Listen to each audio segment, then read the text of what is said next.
Hi everyone, Namaste. Welcome to my channel. आज मैले हजुरहरूको लागि हामी सबैलाई मनपर्ने मसला आलु फ्राईको रेसिपी लिएर आएकी छु। आशा छ हजुरहरूलाई यो रेसिपी मनपर्छ। लु सुरु गरौँ है त। यसलाई चाहिने सामग्रीहरूबाट मैले चाहिँ यहाँ 4वटा आलुलाई यसरी ठिक साइजमा काटेर लिएकी छु। अब यसमा मैले राखे चिल्ली पाउडर, त्यसरी नै गरम मसला, हल्दी पाउडर,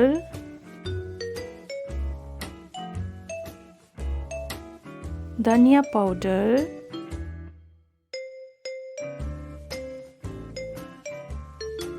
यसरी नै कुचियाको जिन्जर गार्लिक पेस्ट पनि राखे, नुन स्वाद अनुसार, cornflour,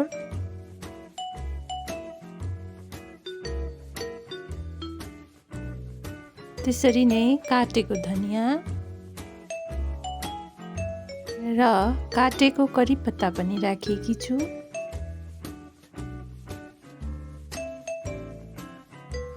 अब चाहिँ यसमा अलिकति पानी राखी मसला र आलुलाई राम्रोसँग मिक्स गर्नुपर्छ।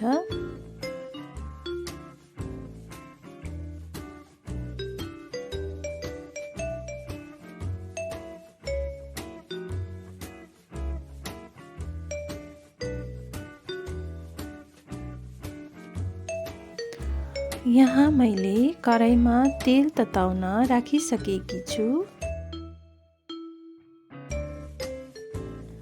तेल राम्रोसँग तातिसकेपछि हामीले यो स्लाइस आलुलाई एउटा एउटा गर्दै यो तेलमा राख्दै जानुपर्छ।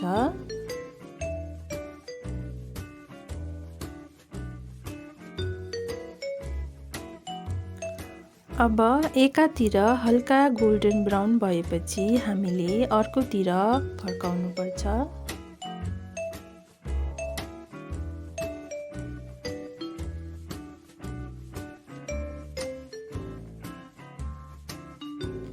अब अर्कोपट्टि पनि राम्रोसँग खरिने गरी आलुलाई फ्राई गर्नुपर्छ।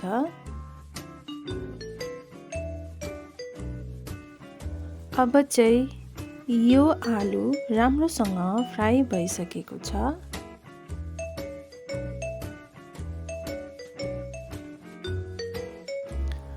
यसरी नै हामीले सबै स्लाइस आलुलाई फ्राई गर्दै जानुपर्छ।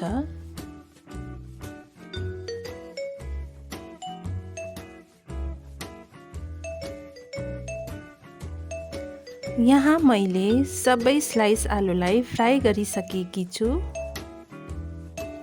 अब चाहिँ यो हाम्रो मसाला आलु फ्राई खानका लागि तयार भइसकेको छ। हजुरहरूले पनि यसरी नै घरमा मसाला आलु फ्राई बनाएर स्वाद लिनुहोला।